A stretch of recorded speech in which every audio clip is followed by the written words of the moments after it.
Bé, Eduard, Anna, suposo que sabeu que sou aquí per l'incident que va haver-hi l'altre dia amb el vostre fill en Pol, a l'hora del pati, que no sé què li va passar, que va anar darrere un company seu de classe, el va tirar a terra i el va començar a estomacar i mentre ho feia l'insultava i li va dir des de negre de merda fins a raclet, que tinc apuntat aquí, que us ho volia preguntar, què vol dir raclet? No, bueno, no va dir raclet, va dir racista no lo siguiente, i jo llavors ja he fet la feina de buscar el diccionari a veure què venia després, i he vist que era raclet.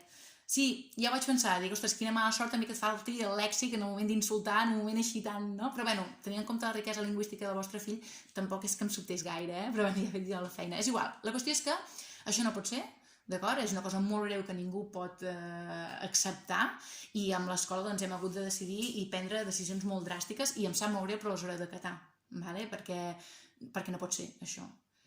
No, no, continuarà sent delegat, sí, no té cap falta de comportament, tampoc estarà expulsat uns dies a casa ni de l'escola. No, no, hem decidit molt fermament i em sap greu, però el canviarem de classe. Ja no estarà la classe dels conillets, sinó que estarà dels esquirols, i heu de tenir en compte que els esquirols no tenen mascota, que nosaltres tenim el conill i ells no en tenen, i llavors allà vosaltres amb el xoc psicològic que hi hagi, mala sort no haver-ho fet, saps? Ah, i la portada de final de curs ja no seran conillets, o sigui que haureu d'imprimir-ne una altra en forma d'esquirol.